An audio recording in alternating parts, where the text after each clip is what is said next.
muridku Ngger Bratasena datanana ngilmu kang ora tinebus kanthi laku, ora ana kajayan kang ora linambaran golonging tekad.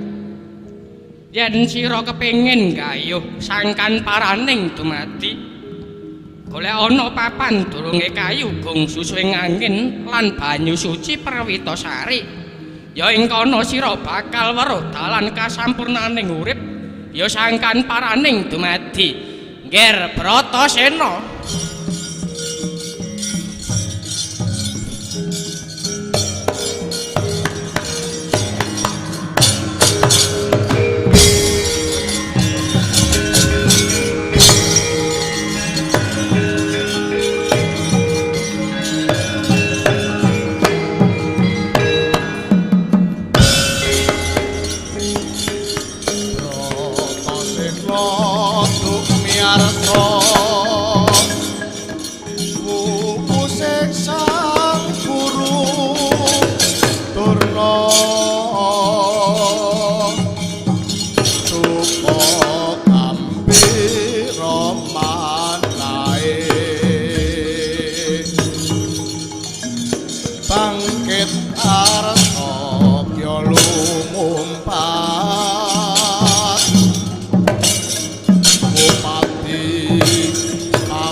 Aja cupet nalarmu, Bratasena, mandheg Bratasena.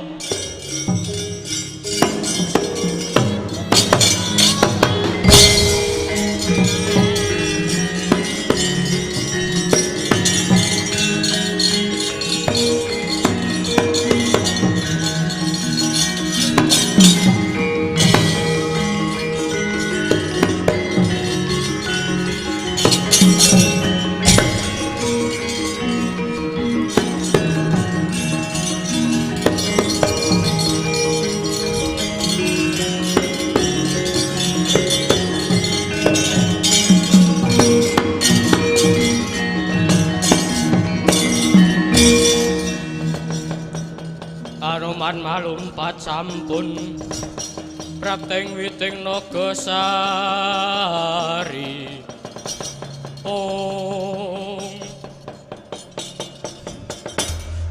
Kakang Aroman, ana apa kowe ngandhek lakuku? Siadi lumebu lalatan Gunung Reksamuka, apa kang mbok gayuh? Nuruti dawe Durna guruku, ngupadi kayu gung susuing angin, apa dene banyu suci Perwitasari, minangka panebus kawruh sangkan paraning dumadi. Mangertiya Bratasena, Begawan Durna iku njlomprongake marang jeneng sira. Selawase Anoman urip wiwit jaman Ramayana, aku durung nate mangerteni wujude kayu gung susuing angin apa dene banyu suci Perwitasari. Tegese Durna mung ngapusi balya wae ayi, sebab kang mbok ambah iki papan kang bebayani. Ora ana jamak lumrahe guru ngapusi marang murite. Pinggira Kakang Anoman, aja ngandhek lakuku. Yen siade ora bali pun Kakang dadi pepalang, ora minggir ketiban sikilku ajur kewandhamu. Mara jajalan aku Bratasena.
Adikku Diyayi Bratasena, jebul semono kandhele tekadmu.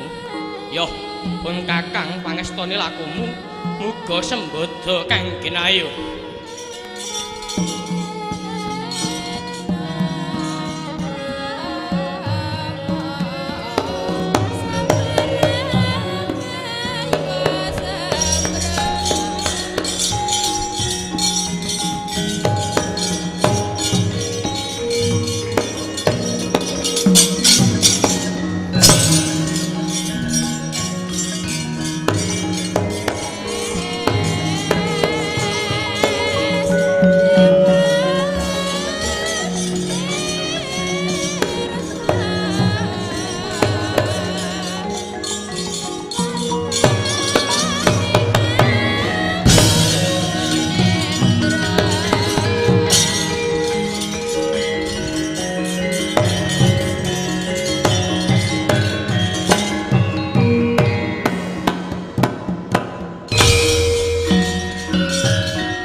Buta Pandhawa tata keti wisaya Indriyaksasara paruta Om Ana manungsa ngrusak alas reksa muka sapa aranmu Gus Satriya panenggak Pandhawa Raden Bratasena balik ngaku sapa aranmu yaksa kembar Aku Rukmuka lan iki adikku jenengku Rukmakala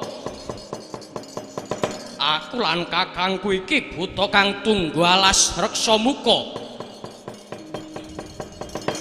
yen mangkono tuduhna marang aku papan dununge kayu gongju sing angin lan banyu suci Perwitasari neng kene ora ana barang kang mbok goleki malah kepara kowe bakal ndak dadekake panganku merga wis gawe rusak alas iki iya Gus manuta tak rencak dadi gule aku sago mbok pangan nanging carane kewan aku jagalen oh ora nganti suruping surya klakon dadi sen wetengku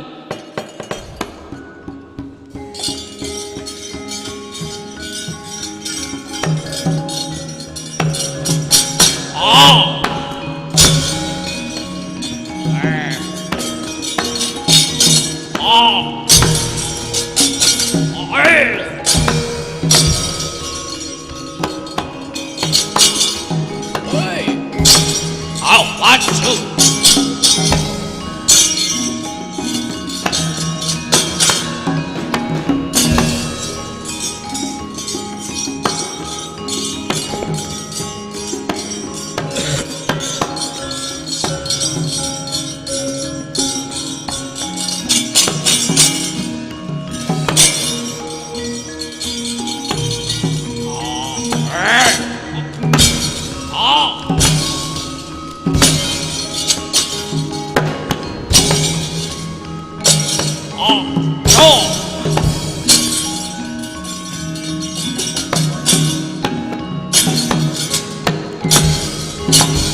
Saksirnane buta kang tunggal asreksa muka ora pangling iki kaya Bathara Bayu karo Bathara Indra.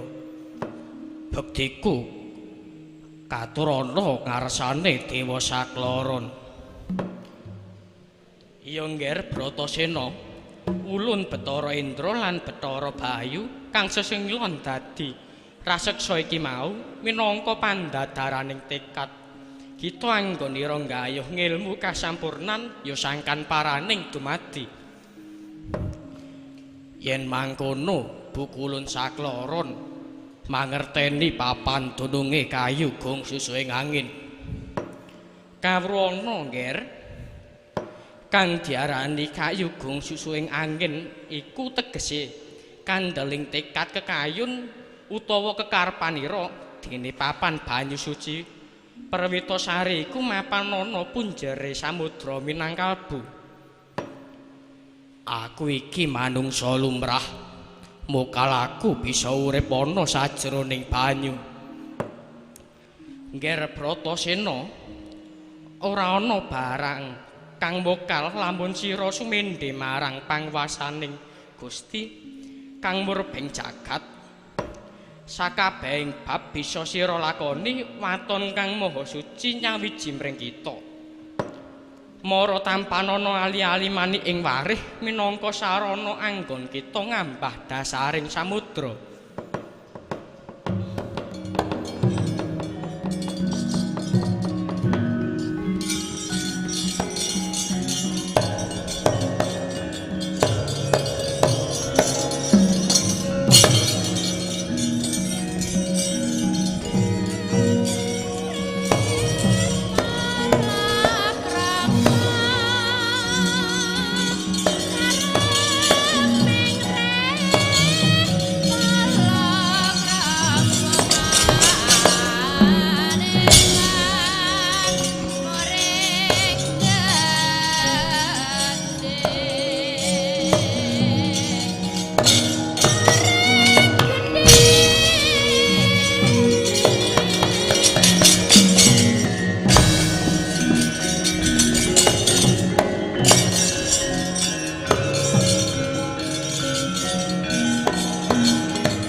Samudra mbok prasasat tanpa tepi alune gedhe ombake katon kekirisi nanging Bratasena ora kena wedi kudu tak jajaki jerone samudra iki.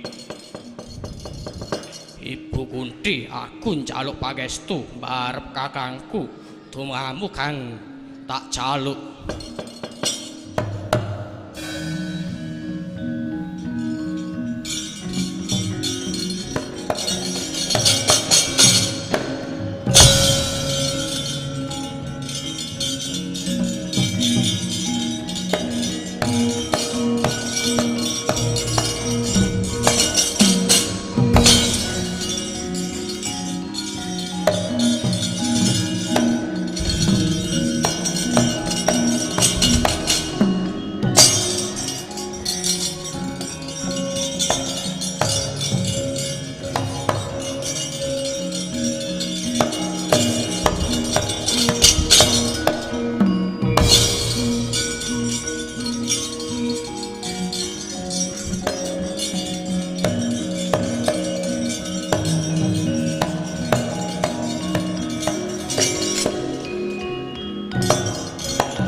Mangkono sang Bratasena wis agolong tekad anggebyur jroning samudra Minangkalbu.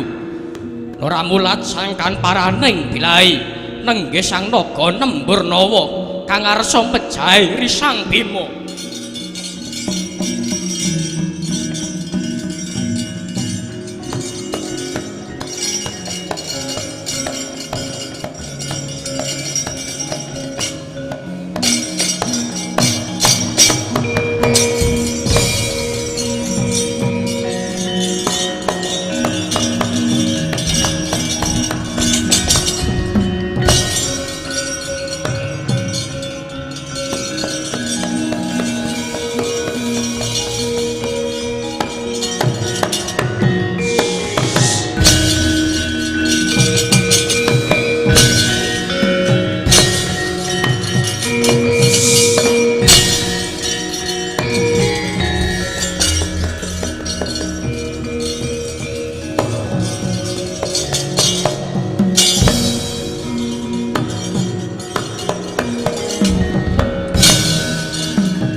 ana wewujudan kang padha karo aku nanging wujude cilik kowe kuwi sapa Ger Bratasena ulun iki dewa ruci ya sang marbuti ingrat ulun iki gambaraning diri kita pribadi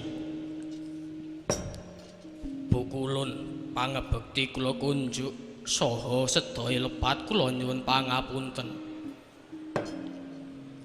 kabeh kang sira lakoni iku mau mono wis pener ora luput sira wis ngorbanake jiwa raga kanggo ngupading ilmu kawruh lan kapinteran nanging mangkene ngger kang diarani sejatining kawruh iku mono muhung rasa wedi asih marang Gusti kang murbeng jagat marga ngelingana lampun sira iku titahing Gusti lan titahake supaya tansah nglakoni panggawe becik kang wis ditetepake dening Gusti Allah ira nalika sira isih mapan ana kandhutane ibumu Sang Maha Suci wis netepake dalaning urip lan lakuning darmamu mula aja kendhat ngudi kasampurnan lan aja wegah ngrungkebi bebener rahayu wong kang ngelak kelawan luwe marang kasampurnan lan bebener ing kono Gusti bakal paring jatining pemarem Bratasena